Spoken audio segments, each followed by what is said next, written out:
አንቺን የኔ ለማድረግ ብዙ ለፍቻለሁ ታውቂያለሽ። ሰው ዛሬ ደግሞ ውጤቴን የማይበት ቀን ነውና ለመዞር ዝግጁ ነሽ? ዝግጁ ነች? እንዳዞሪ።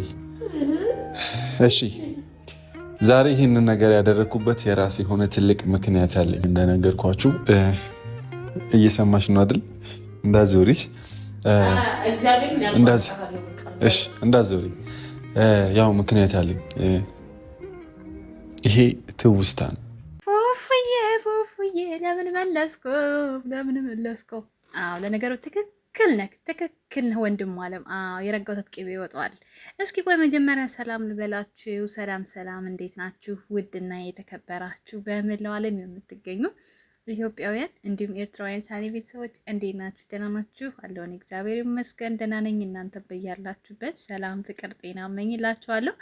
ፈጣሪ አምላክ ሀገራችንን ሰላም እንዲያደርግልን፣ ህዝባችን እንዲጠብቅልን ሁላችንም በየሃይማኖታችን እንጸልይ እያልኩኝ እንደተለመደው ይህን ቪዲዮ ስትጀምሩ ላይክ፣ ሼር፣ ሰብስክራይብ በማድረግ ሰብስክራይብ ስታደርጉ በመጫን ቤተሰብ ትሆኑ ዘንድ በአክብሮት እየጋበዝኩ የተሰማችሁን እንደተለመደው ሀሳብ አስተያየት እንድትሰጡኝ እያልኩኝ ዛሬ እንግዲህ ካመሻሸ ፍቅርዬና ፉፉዬ ከች ብሏል። በነገራችን ላይ በጣም ተናፍቀዋል፣ ቆይተዋል። 3-4 ቀን አልፏቸዋል።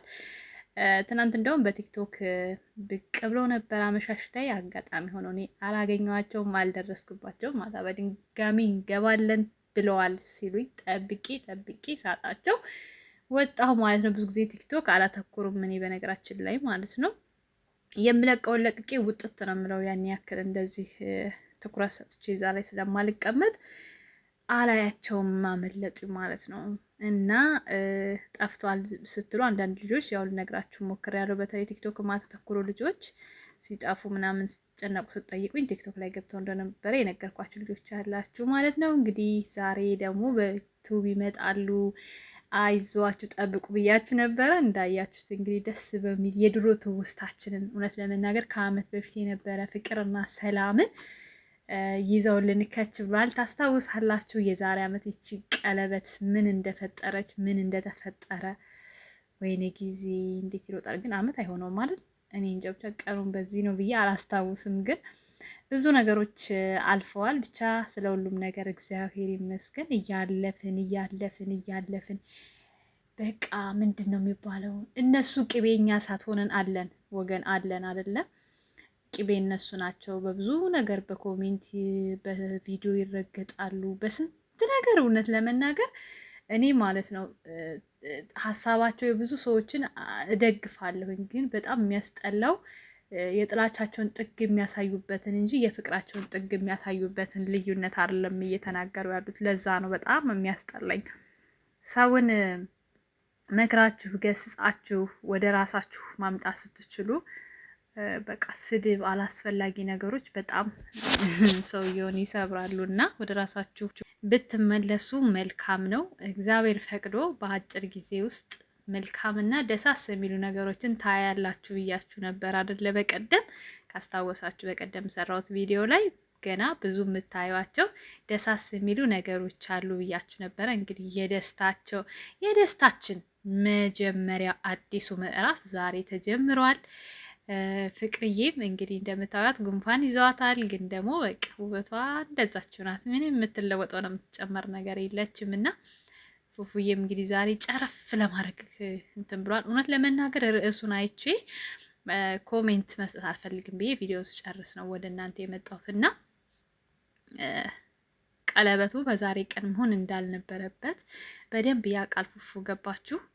መቅደም ያለበት ምን እንደሆነ ስለሚያውቅ ነው ይችን ቀለበት የመለሳት ማለት ነው። በአጭሩ ተረዱ ጋይስ። እንዴ ጭንቅላት የተፈጠረው እኮ ለማሰብ እንደው የሆነ ነገሮችን ለመተግበር አስቦ ለመወሰን ነው። ስለዚህ ለምንድን ነው እናንተ መረጋጋት ያቃታችሁ? ለምንድን ነው በትዕግስት ሁሉን ነገር ማየት ማለት መጠበቅ ያቃታችሁ? ምንድን ነው እንደዚህ ያስቸኮላችሁ? የት ልትሄዱ ነው? እንደገና ረጅም ዓመት አለን እኮ። እና ለማንኛውም ፍቅርዬና ፉፉዬ የኔ ስስቶች፣ የኔ ትናንሽ ወንድምና እህቴ፣ ምንም ከናንተ ባልሻል ሁሌ በጸሎቴ የማስባችሁ እኔ ደካማ እህታችሁ፣ አንድ ቀን ደግሞ ሁሉም ታሪክ ሆኖ። በነገራችን ላይ በዚህ አጋጣሚ ከነሱ እኩል የምንረገጥ በጣም ውስን ልጆች አለን። ኦዲየንስ ነው። ዩቲዩበር እና ቲክቶክ ላይ በጣም ውስን ነን። እውነት ለመናገር በቁጥር በጣም ተለይተን የምንረገጥ ሰዎች አለን። ይህም አልፎ እውነት የደስታ እንባ የማለቅስበት ቀን ናፍቆኛል እኔ እውነት ለመናገር ማለት ነው። እግዚአብሔር ደግሞ ታሪክ ይለውጣል። ሁሉም ነገር ተለውጦ እንደማየው ደግሞ አምናለሁ በፈጣሪ። እኔ መቼም ተስፋ ቆርጬ አላውቅም። እንደዚህ በዚህ አይነት ኬዝ ለመጀመሪያም ለመጨረሻም ጊዜ ነው እነ ፍቅርዬን የምደግፈው እውነት ለመናገር ማለት ነው። እኔም ብዙዎቻችሁ ብዙ ነገር ብትሉኝም አይገርምም። በተለይ በደንብ የምታውቁኝ ልጆች ብዙ ብትሉኝ በውስጥም በውጭም እኔ አልከፋባችሁም። ልክ ናችሁ።